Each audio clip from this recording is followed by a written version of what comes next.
Ira. I'm Virgilio G. Ladao Jr. from BSA 1B. I'm Justin Adrian D. Yuban from BSA 1B. I am Ayan Shelay Api from BSA 1B. And I am Rachel Disumili from BSA 1B. I am Reinhard Jacob Apostol from BSA 1B. I'm John Malalulayan from BSA 1B. We are the Group 5 presenter. So, our topic is all about Case Study 5, Digital Divide in Agriculture.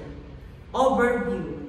While digital platforms and data analytics have benefited large-scale farming, small-scale farmers in developing countries often lack access to these technologies.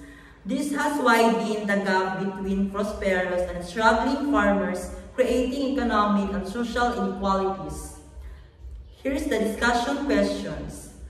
The first question is, how does the digital divide challenge the principle of equality in technological innovation? So, first, digital divide makes agricultural inequality. Why? Because some other farmers have advanced technology while others are not. So, large farmers use digital technology to improve their work, while small farmers often cannot afford the tools or equipment, and it's hard for them to compete in the market, and it leads to poverty and productivity. So one example is in Brazil, they use satellite technology to track soil conditions. So while small farmers, they use traditional methods only. So it's hard, it's create a gap. What is a gap? Like the income and productivity. So, the key concepts of STS of that question 1, including first is interdisciplinary nature. To solving this issue requires experts from technology, agriculture, and economics to work together. And second, social construction of knowledge. Farming knowledge changing because of the digital tools, but small farmers may not have to access the new knowledge. And the third is socio-technical system. Agriculture depends on both people and technology. But if one group lacks access, the system becomes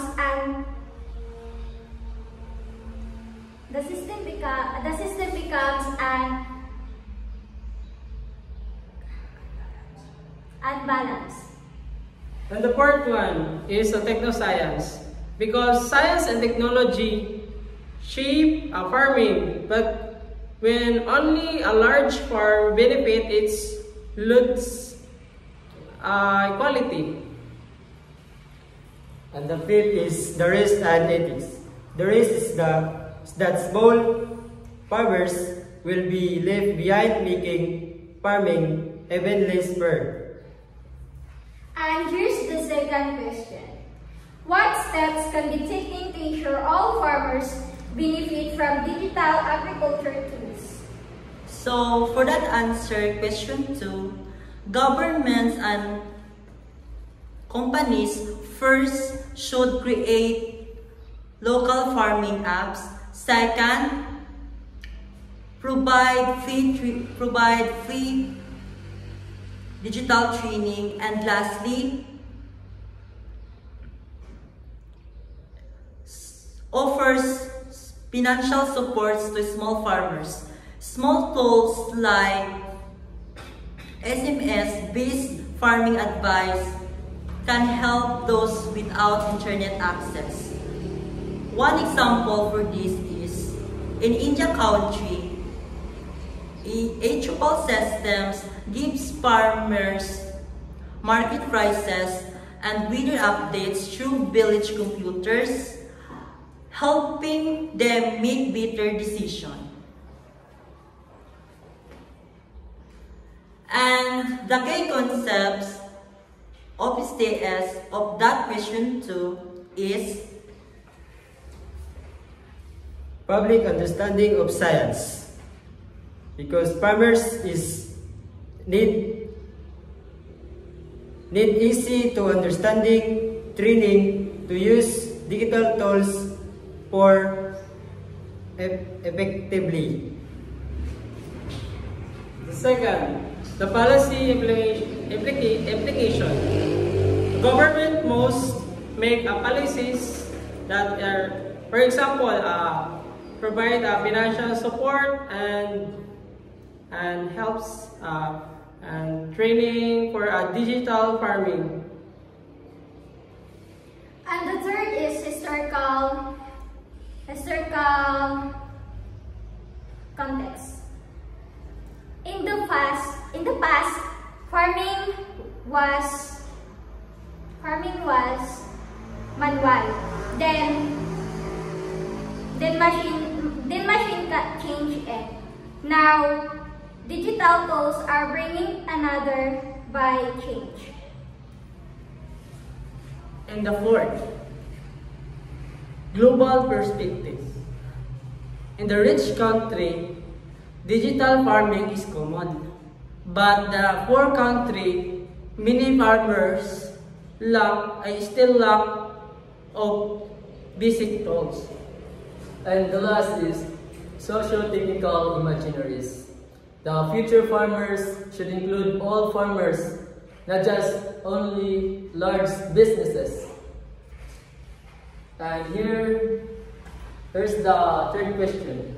How can local governments and organizations bridge this divide?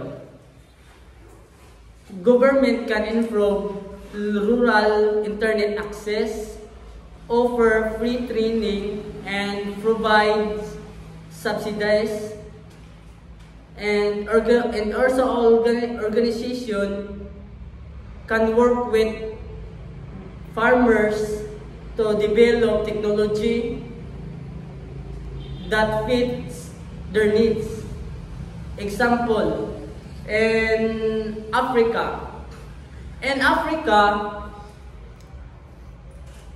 the WeFarm platform allows farmers to share knowledge through SMS, helping those without internet access to learn from the others. So here's the key concept of STS of that question 3. First is interdisciplinary nature. Governments, scientists, and local communities must work together to solve this issue. Second is social construction of knowledge. Sharing knowledge platforms like WeFarm help farmers learn from each other, not just from unexperts. And the third is socio-technical system. It's because a mix of technology and human cooperation needed to make more quality. And the fourth is techno-science. Digital tools can transform farming, but the use be accessible to all. And the last is risk and ethics. If one big companies controlled training farm, small farmers could lose independence. So, as a conclusion, digital divide in agriculture, inequalities. So, large farmers benefiting in advanced technology like digital technology, while small farmers lack of technology and it's make trouble. So naging trouble sa small farmers. So to bridge this gap, governments and organizations provides affordable technologies and offer better resources. And that's all. Oh, entertainment.